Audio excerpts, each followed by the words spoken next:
Today, the latest weapons, coupled with the fighting skill of the American soldier, stand ready, on the alert all over the world to defend this country, you, the American people, against aggression. This is The Big Picture, an official television report to the nation from the United States Army. Now, to show you part of the big picture, here is Sergeant Stuart Queen. This is Arctic clothing and equipment that will be worn by paratroopers for the northernmost parachute drop of a tactical unit. From Fort Bragg, North Carolina, men of the 2nd Battalion, 504 Airborne Infantry Regiment of the 82nd Airborne Division will travel by air to a point well inside the Arctic Circle, Thule, Greenland.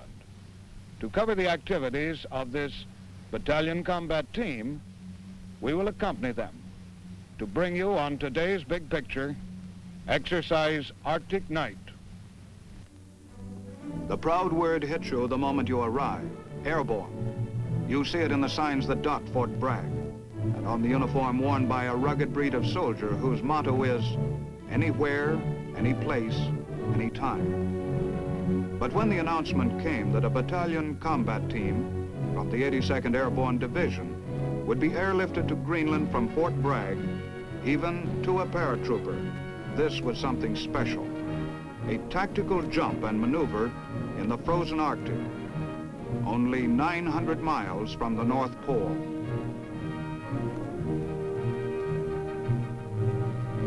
Weeks before the departure, Arctic clothing was issued to each man. And if a trooper needed help in adjusting a ski strap, well, there was always an understanding buddy to lend a hand.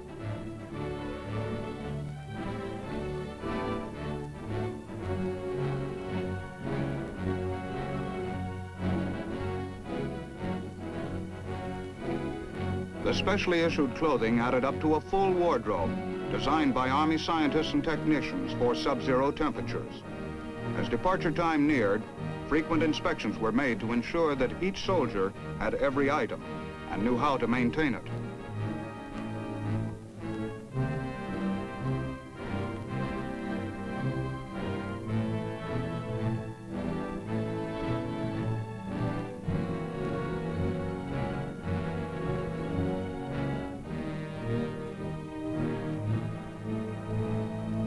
A big enemy up north is frostbite.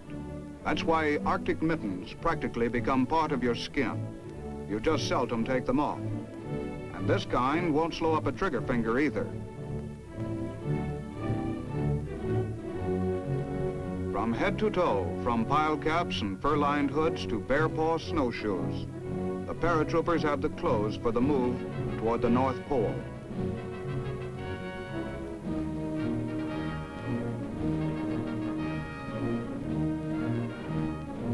The 10-man Arctic tent is also thoroughly inspected. Has it been set up properly, strictly according to the manual? And how about the Yukon stove? Chimney, door, valve, rubber tubing, everything is checked. Everything has to work right. If not, well, the Greenland weather can be mighty mean.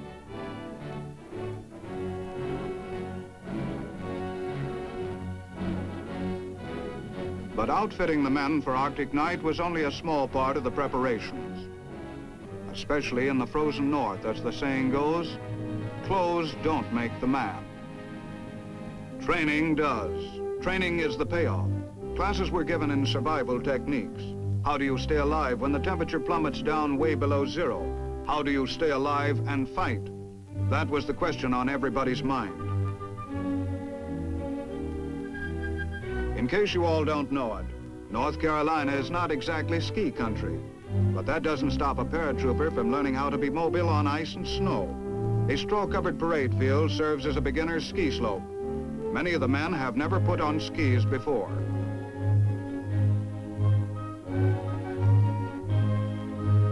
The date of departure draws closer. Training activities are stepped up. The sun is warm in Carolina, but the men are learning how to live with cold as they drill again and again in setting up tents.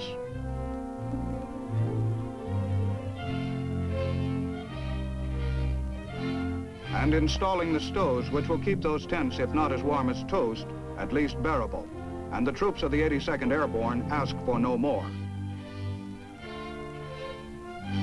Exercise Arctic Night is to be climaxed by a mass parachute jump. Loaders and packers have a lot of work. There's nothing simple or casual about packing a chute. It takes care and it takes time.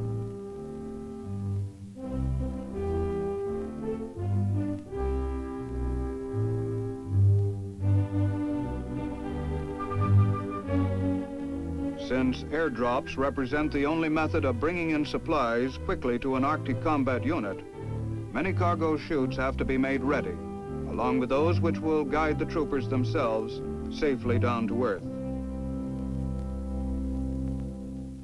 Finally, after 2 months of extensive cold weather training at Fort Bragg, the unit was ready. On Saturday of the last weekend before the move, the commanding general of the 82nd Airborne and other high-ranking officers inspected the Arctic-suited men.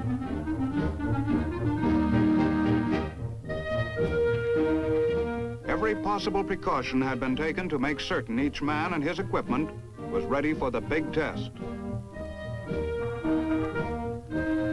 Whether chaplain or cook, rifleman or rigger, each man was raring to go.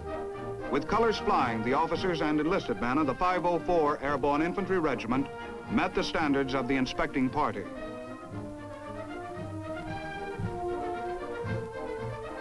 Then a pass in review.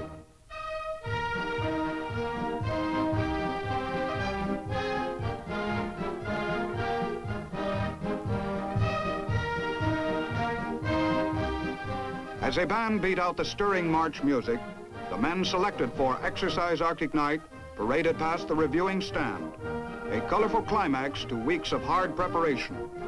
Now, rehearsals were over. Ahead of them was the real thing.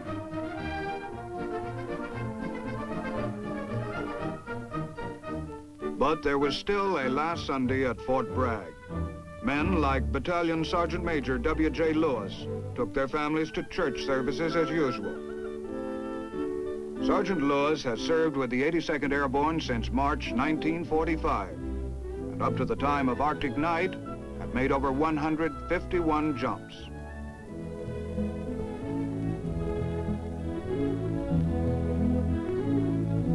At church services, he sees a lot of his buddies.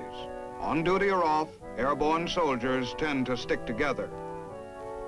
As they leave the church on the final Sunday before the big move, Sergeant Lewis and the other men are wished good luck and Godspeed.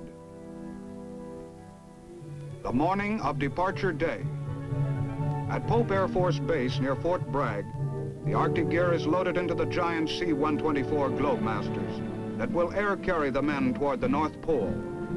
Skilled Air Force mechanics final check the planes. The success of Arctic Night will depend on full cooperation between the Army and the Air Force.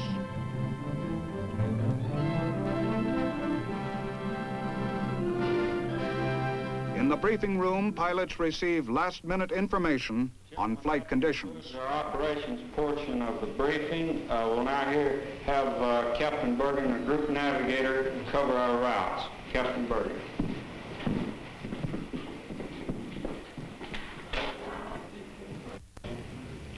Gentlemen, I'm Captain Bergen. I'm going to give you the navigation phase of this mission. We'll depart Pope, go direct to Raleigh. Airways to Gordonsville, Sellingsgrove, Albany, Mondelez, and Goose. Total distance is 1,415 miles. Flying time will be approximately 7.5 hours. Your alternate for Goose will be Ernest Harmon Air Force Base in Newfoundland. The next leg of your journey will be from Goose to Thule by way of Holstenberg Beacon. Total distance is 1,480 miles. Approximate flying time will be 7.5 to 8 hours. Your alternates for Thule will be Resolute, distance of 405 miles, or Sandestrom, a distance of 660 miles. Your primary checkpoint between Goose and Thule will be Holstenberg Beacon and Alpha intersection, 150 miles out of Thule. Gentlemen, next portion of the briefing will be given by Captain Goulart, who will give you the weather.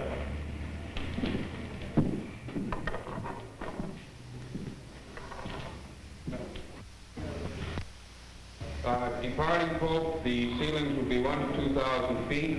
We'll encounter a little lower ceilings in this region here, and the ceilings will be 1,000 to 2,000 feet the rest of the way. The terminals, Goose, will be 3,000 broken, 10 miles. Wind 250 at 20 with gusts to 30. Temporarily, there will be 3,000 broken and 2 miles in blowing snow. The tops of the clouds in the vicinity of Goose will be 4,000, except intermittently 8,000 in scattered regions around Goose. Harmon, the alternate, 2,000 broken, 6 miles, wind 270 at 20 with gusts to 35. They will be intermittently 1,500 overcast, 1 mile in snow showers and blowing snow. The tops generally 6,000, except 9,000 to 10,000 in snow showers. If there are no questions, turn the briefing back to the Colonel.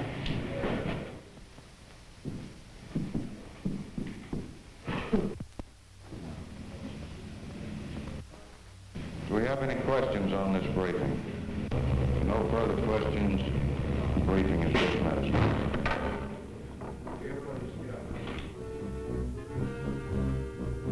Early on Tuesday morning, the last of the Arctic gear was loaded into 13 C-124 Globemasters.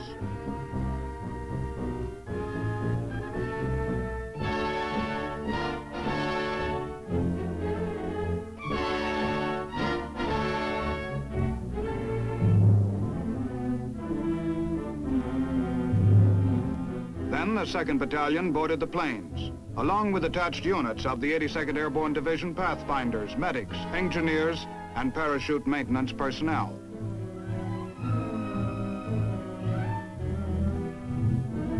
Last aboard were we of the big picture camera crew to film this combined Army and Air Force exercise, first of its kind.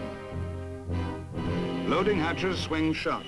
The first leg of the journey to Goose Bay, Labrador, is about to begin. Pope Air Force Base resounds with the thunderous engine noises of the Globemasters. And then, one after another, every half hour, the powerful 4-engine planes roar down the runway and arch into the skies, as those left behind wish they could be airborne too.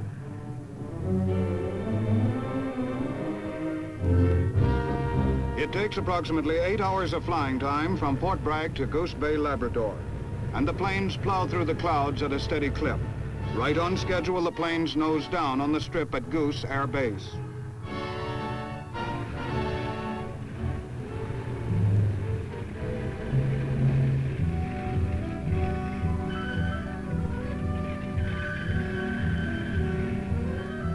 At Goose, there is a 12-hour rest stop. The Air Force will serve hot food to the air-weary troopers, while mechanics service and refuel the giant aircraft.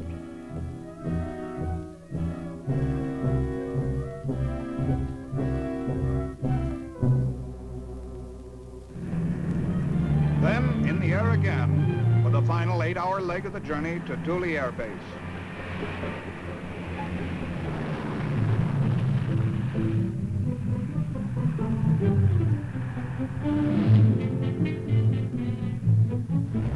"17 hours in the air from Fort Bragg. A long, long time. Every man has his own way of passing it.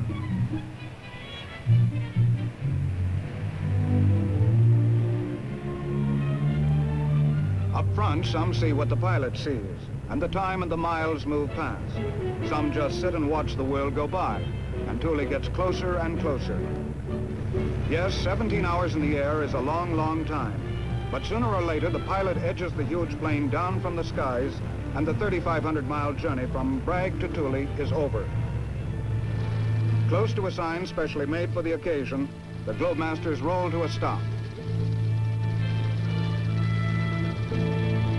In a smooth, fast-moving operation, the planes are unloaded.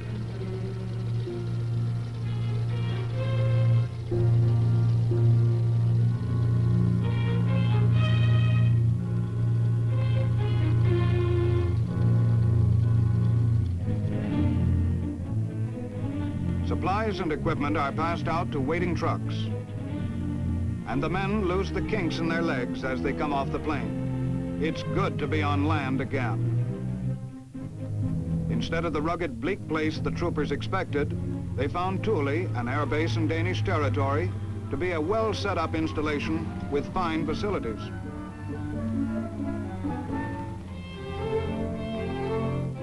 It didn't take the troopers long to get organized and to explore these facilities.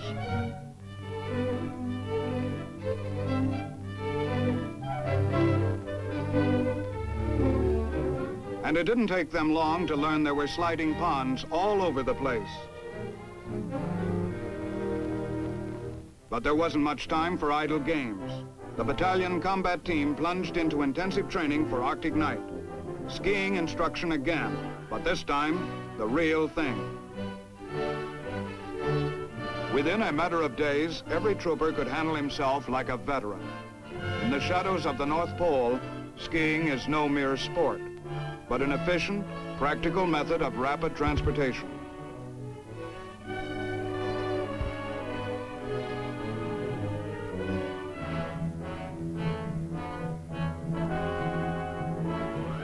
Soon afterwards, the paratroopers of the 82nd Airborne moved into the Arctic wasteland several miles from Thule. Here they were to take part in a 30-hour training phase, a preview of Exercise Arctic Night. The big picture camera crew, Lieutenant Jack Armstrong, Specialist Charles Kyle, and Private Don Wolf followed right along. The mission of the infantryman is to close with and destroy the enemy. He must be able to survive in the Arctic and fight under sub-zero conditions. All this is learned by training, by doing, and the troopers did. The temperature was 28 degrees below zero during the bivouac, and the men put their Fort Bragg training to good use, putting up shelter tents in a hurry.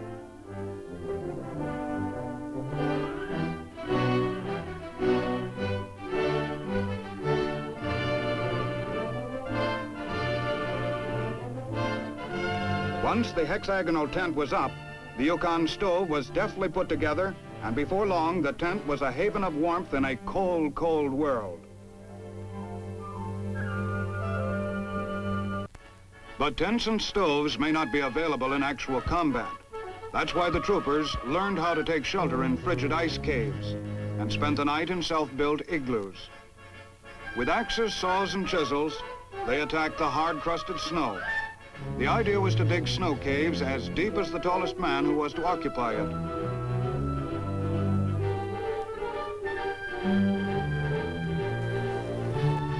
It was hard work.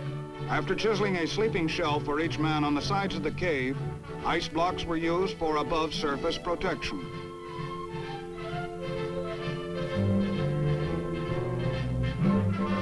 It was not only hard work, now and then a hard fall.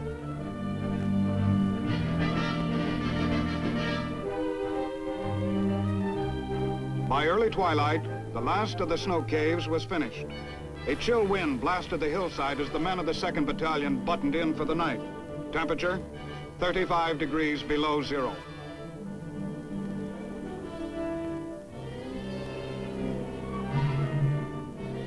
The next morning, the troopers came out, none the worse for wear. The only heat in the caves had been furnished by candles or small burners and body heat.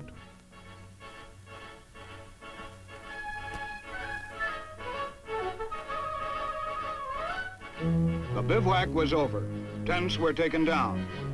It took a longer time than at Fort Bragg.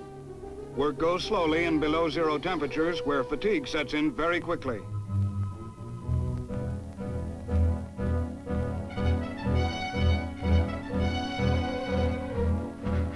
The men broke camp and reassembled for the forced march back to Thule. Skill on skis really paid off now. Loading their gear, communication equipment, burners and sleds into Akios, the heavy-duty snow sleds, the troopers started back. Each man carried his own weapon, along with a rucksack containing his sleeping bag and spare clothing.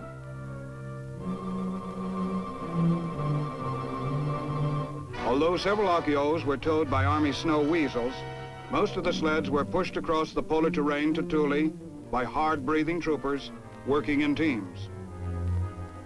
It was a test of endurance, but still just a preliminary for the big one to come after a brief weekend rest at Thule. Civilized living again. On Sunday, there were religious services in a chapel, pleasing to the eye and restful to the spirit.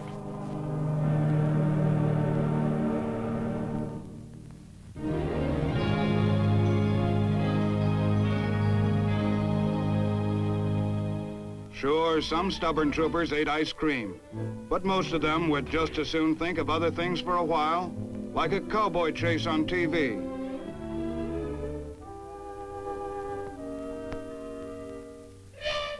A jam session, or maybe a letter home. Using the magic of radio communication, some troopers even phoned home. The weekend was over. Early the next morning, the gear for the jump was stowed aboard the waiting Globemasters. Exercise Arctic Night had come.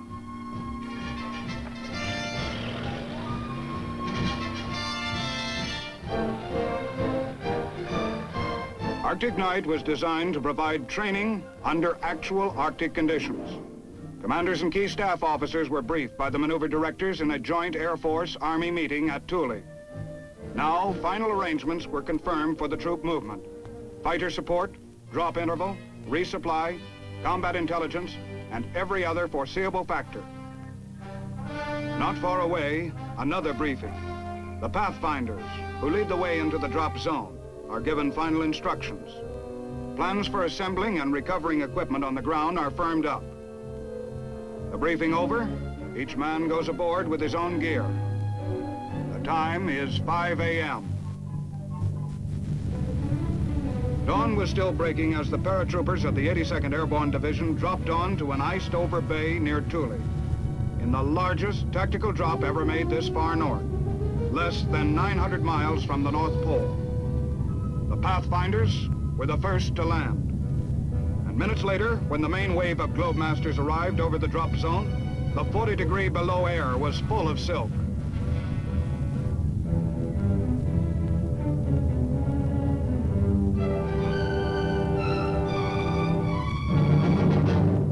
The drop went off with no casualties and very few minor injuries. Once on the ground, on the ice that is, the troopers quickly recovered their parachuted supplies.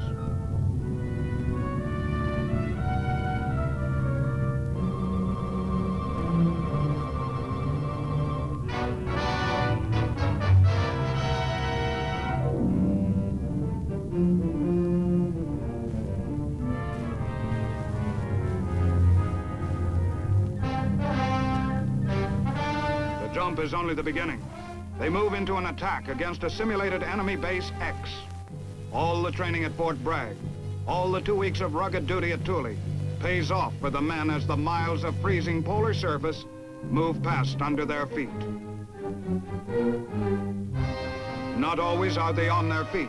Sometimes they hit the ice as the simulated enemy fires back. Equipment is put through a rough test. Observers make note of the effect of the extreme cold on the troopers' weapons.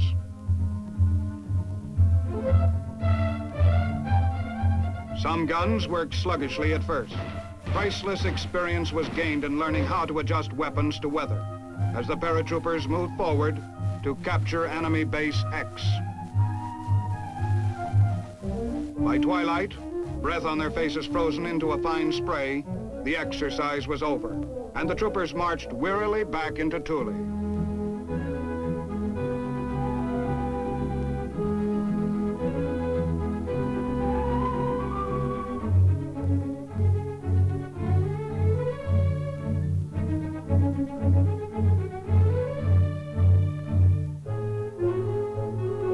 Nothing can replace the wonderful feeling of leaving the cold to enter a heated barracks again.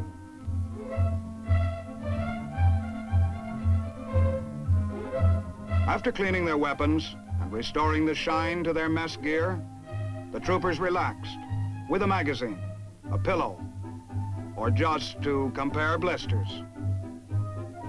And the showers did a thriving business too. A little bit cold, but nice.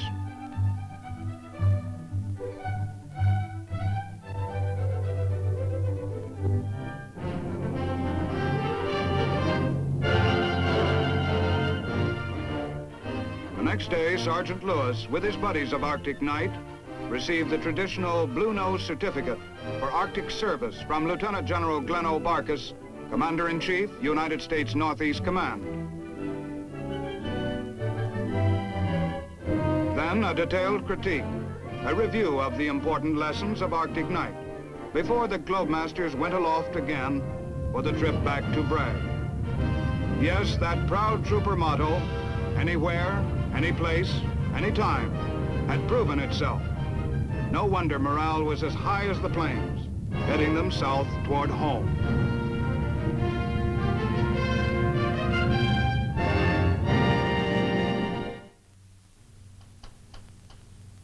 Arctic Night made military history when paratroopers from the 82nd Airborne hit the Silk, only 900 miles from the North Pole.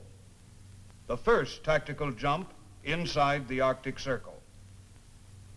Now this is Sergeant Stuart Queen, inviting you to be with us again next week for another look at your Army in action on The Big Picture. The Big Picture is a weekly television report to the nation on the activities of the Army at home and overseas.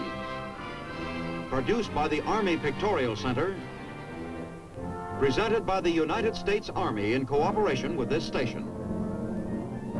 You too can be an important part of the big picture. You can proudly serve with the best equipped, the best trained, the best fighting team in the world today, the United States Army.